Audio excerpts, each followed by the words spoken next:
Have you ever heard stories about statues that weep or bleed? It's a phenomenon that has captivated people for centuries, a blend of mystery, faith, and science. Today, we're diving deep into one of the most talked about examples, bleeding crucifixes. What's the story behind these incredible events?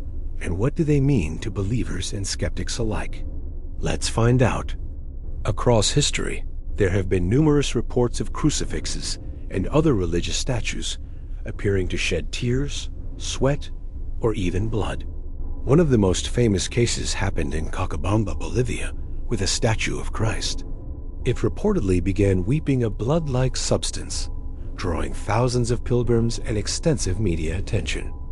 Another well-known instance involves a crucifix in a small church in Italy, which was also said to have bled. These events aren't just ancient legends. New reports surface even in our modern, connected world, sparking debate and wonder every time. So, when a report like this emerges, what happens next? Typically, the local church authorities will launch an investigation. This is a serious and meticulous process. The goal is to determine if the event has a natural explanation, or if it says something beyond our current scientific understanding. Experts, including scientists and theologians, are often brought in. They'll examine the statue, its materials, and the surrounding environment. They'll test the substance to see what it's made of. Is it human blood? Is it paint, oil, or condensation mixed with dust or bacteria? Science has offered several potential explanations for these phenomena. For example, some statues are made of porous materials like plaster or wood. These materials can absorb moisture from the air, which can then seep out, sometimes mixing with paint or dust to create a colored liquid. Certain types of bacteria or fungi can also produce reddish pigments, creating an appearance similar to blood. In some documented cases, what appeared to be a supernatural event was later found to have a very down-to-earth explanation, sometimes even involving deliberate deception. It's a fascinating intersection where chemistry, biology, and geology can sometimes look like a miracle. However, for many people of faith, these events hold a profound spiritual meaning. They are often seen as a sign, a message from the divine, or a call to prayer and reflection. For believers, a bleeding crucifix can be a powerful reminder of sacrifice and a source of immense comfort and hope. It can strengthen their faith and create a deep sense of connection to their spiritual beliefs. It's not just about the physical event. It's about the personal and communal experience it inspires. The gathering of pilgrims, the shared prayers, and the collective sense of wonder create a powerful atmosphere that transcends scientific explanation. Ultimately, the phenomenon of bleeding crucifixes sits at a unique crossroads of faith, science, and human psychology. Skeptics will point to logical, natural explanations, while believers will find deep spiritual significance in the unexplainable. What's undeniable is the powerful impact these events have on people and communities. They force us to ask big questions about the world, what we believe, and the nature of miracles. Whether you view them as supernatural signs or fascinating natural occurrences, these stories continue to be a powerful testament to the enduring mysteries that capture our human imagination. What do you think? Have you ever heard a personal story about something like this? Share your thoughts in the comments below. We'd love to hear your perspective.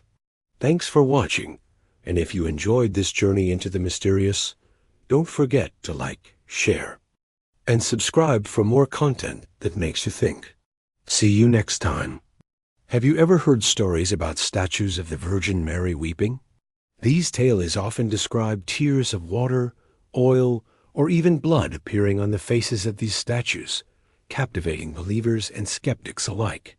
Today, we're diving into this fascinating phenomenon. Where do these stories come from, and what do they mean to the millions who believe? The tradition of venerating Mary as a figure of compassion and miracles is centuries old. Stories of her apparitions and miraculous interventions are found throughout Christian history. Crying statues are a more modern aspect of this, gaining significant attention in the 20th and 21st centuries. These events often happen in small towns or private homes, suddenly turning these locations into pilgrimage sites. Believers flock to witness what they see as a divine sign, a message from heaven. They collect the tears, pray for healing, and seek comfort in the presence of the weeping statue. For them, it's a direct and powerful connection to the divine, a sign that Mary shares in their suffering and intercedes for them. One of the most famous cases occurred in the 1950s in Syracuse, Sicily. A simple plaster plaque of the Virgin Mary, owned by a young couple, was seen to shed human tears. The event was witnessed by many, and the local church authorities investigated. After collecting and analyzing the liquid, they confirmed it had the same composition as human tears. The Catholic Church officially recognized the event as a miracle, and a massive shrine was built to house the weeping plaque. Today, it draws millions of visitors, a testament to the enduring power of this event.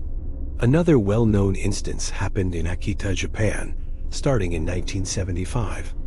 A wooden statue of Our Lady of Akita was reported to have shed tears on 101 different occasions. Sister Agnes Sasagawa, a nun at the convent, also received messages related to the tears. The local bishop, after a thorough investigation, approved the events as being of supernatural origin. While the Vatican has not issued a formal global declaration, the events at Akita remain an approved and significant Marian apparition site, deeply impacting the faithful in Japan and around the world. So what's the scientific perspective on these events? Skeptics and scientists offer several natural explanations. One common theory is condensation. In humid environments, tiny drops of water can form on a cool statue's surface, especially if it's made of a material that attracts moisture. These droplets can then run down the face, creating the appearance of tears.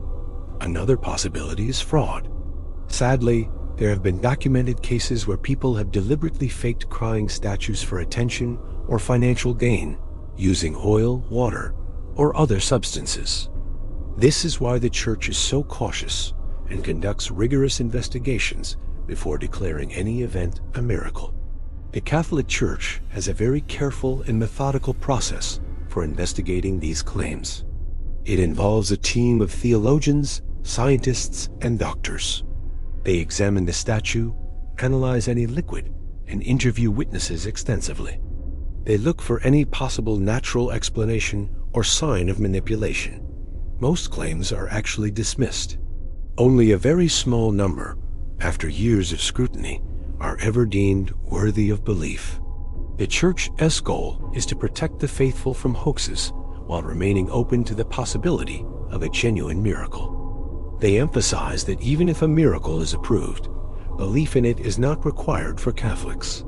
Ultimately, the phenomenon of crying statues exists at the intersection of faith, mystery, and science.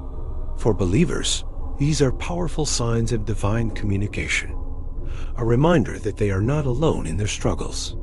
For skeptics, they are puzzles to be solved through natural explanations. Whether you see a miracle or an anomaly, the stories of weeping Madonnas challenge us to think about the nature of belief and the enduring human search for meaning and connection to something greater than ourselves. What do you think? Let me know your thoughts in the comments below. Thanks for watching, and don't forget to like and subscribe for more explorations into fascinating mysteries. Have you ever walked into an old church and noticed a strange, sharp smell? Like a struck match, or even rotten eggs? Well, you might be smelling sulfur. And the story behind why some churches, especially in Europe, have this peculiar scent is more fascinating than you might think. For centuries, sulfur, also known as brimstone, has been linked with the devil, hellfire, and damnation. So, finding its smell in a house of God can feel a bit contradictory, right? Is it a sign of something sinister, or is there a more down-to-earth explanation? Let's dig in and uncover the truth behind the mysterious smell of sulfur in churches. First, let's address the most dramatic theory. demonic presence. The Bible, particularly in the book of Revelation, describes a lake of fire and brimstone as the place of eternal punishment. This powerful imagery cemented the connection between sulfur and the forces of evil in the collective consciousness. So, when people smelled sulfur, especially in a sacred space, it was easy to jump to supernatural conclusions.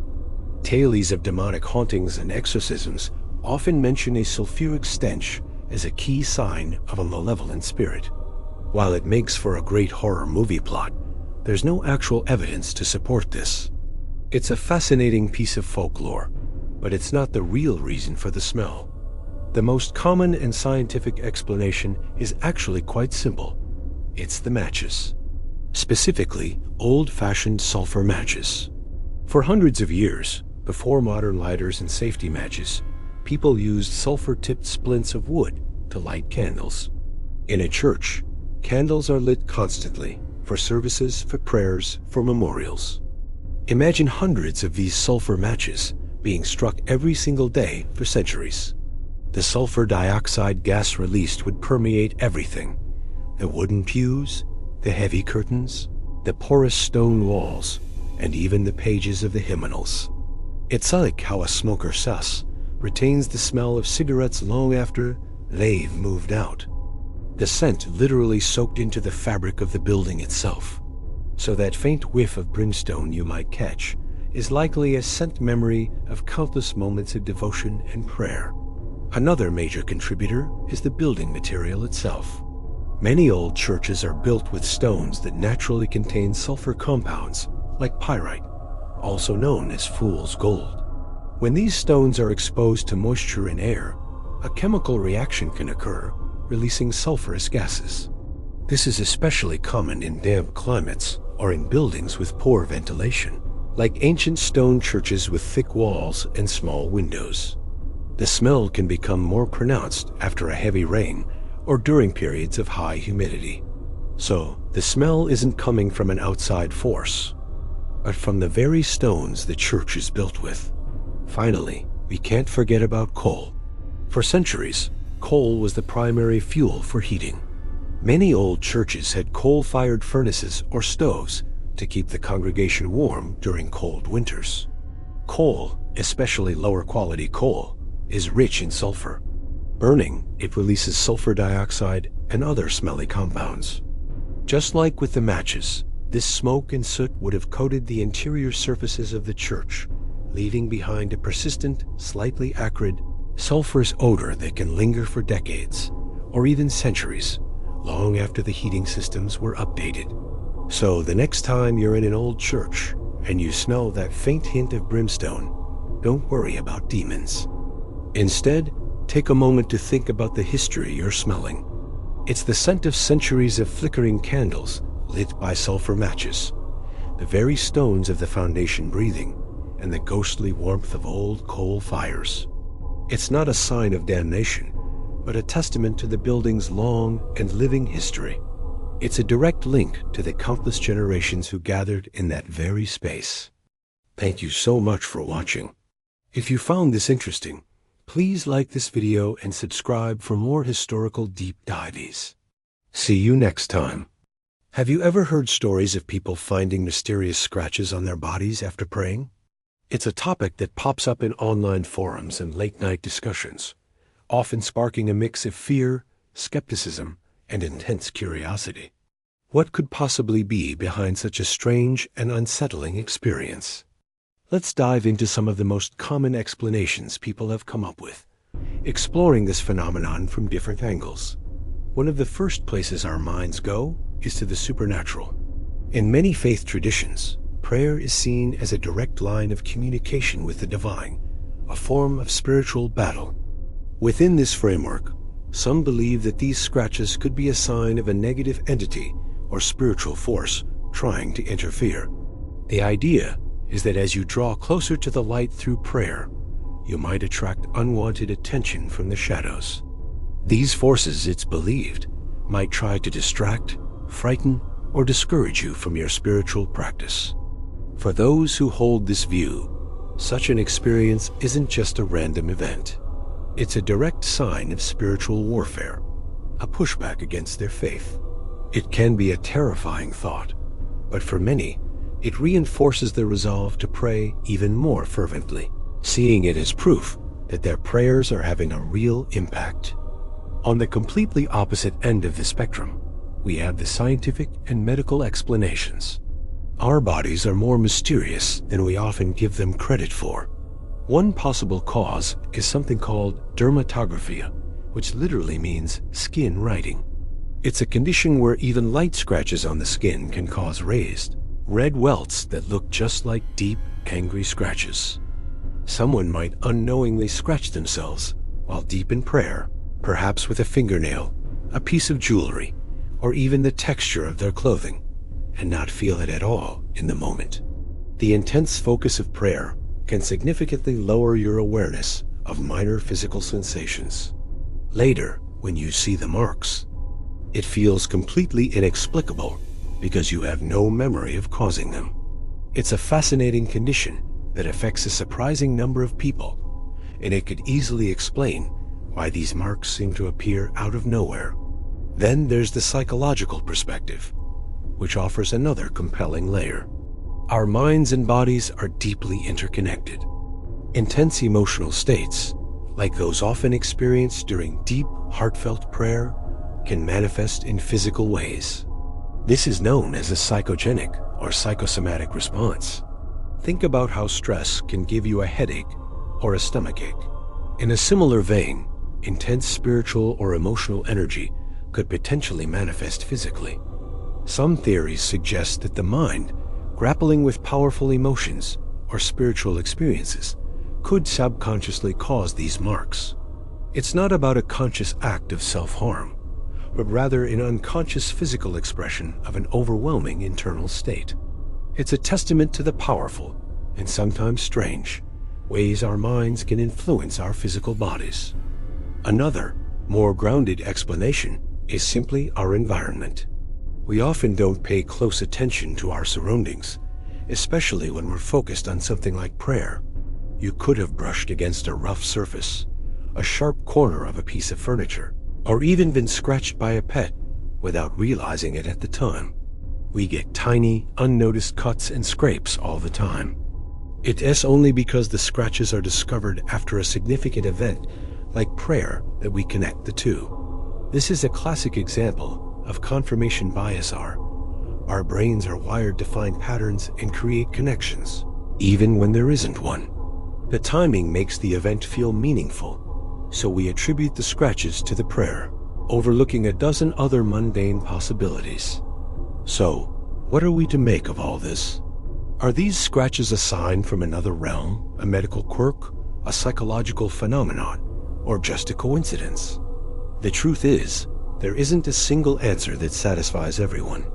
The explanation you lean towards probably says a lot about your personal beliefs and worldview. For some, it's a powerful spiritual sign. For others, it's a fascinating medical or psychological case study. Perhaps the most important thing is how one chooses to react. If an experience like this frightens you, it might reinforce your faith. If it intrigues you, it might lead you to learn more about the human body and mind.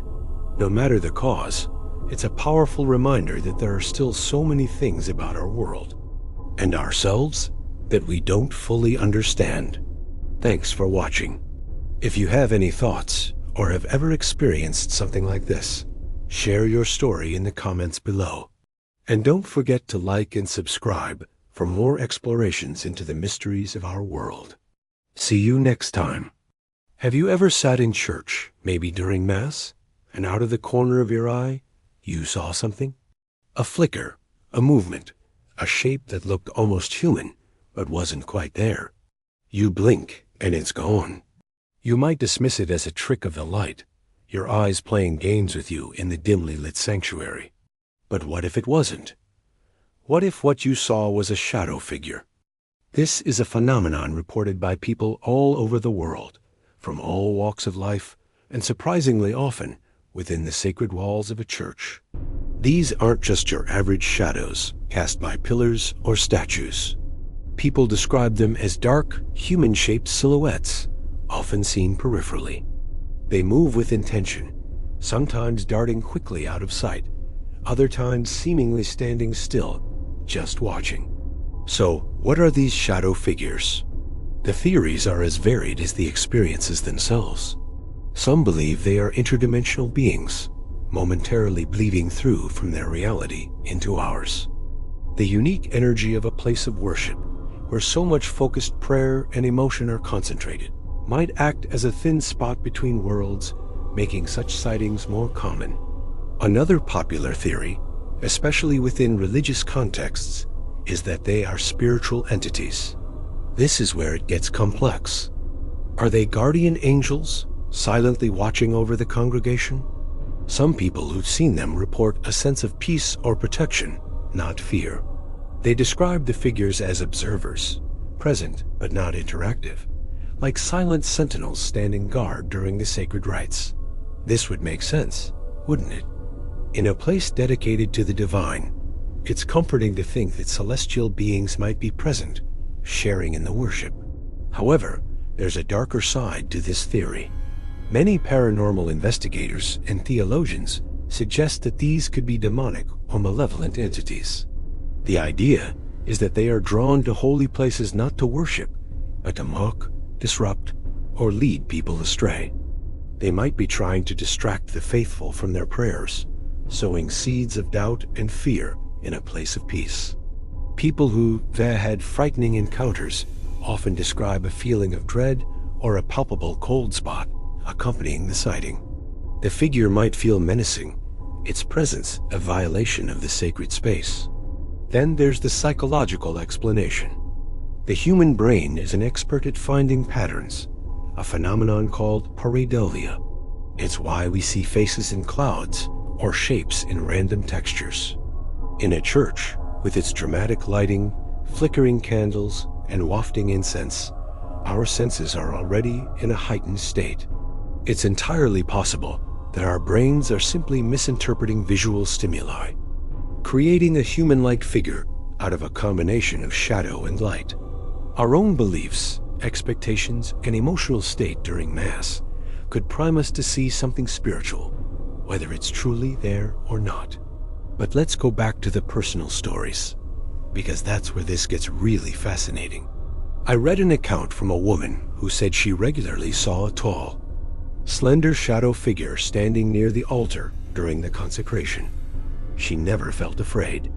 Instead, she felt an overwhelming sense of reverence, as if this being was also bowing its head in adoration. In contrast, a man shared a story of seeing multiple fast-moving smaller shadows darting between the pews during a homily, which filled him with an intense, unexplainable anxiety that only lifted when he left the church. Two very different experiences in the same setting. So, could it be both? Could it be that sacred ground attracts all manner of spiritual beings, both good and bad, like a beacon in the spiritual realm? The church becomes a stage where these unseen forces might observe, interact, or even clash. And occasionally, we, the parishioners, catch a fleeting glimpse of the drama.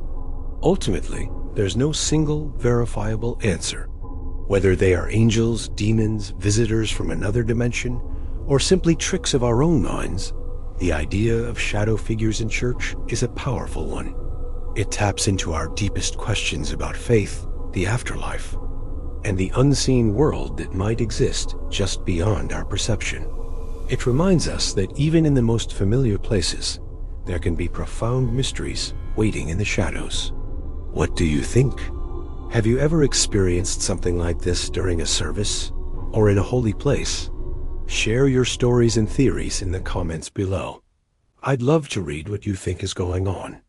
Thanks for watching. And if you enjoyed this little exploration into the unknown, be sure to like and subscribe for more. See you next time.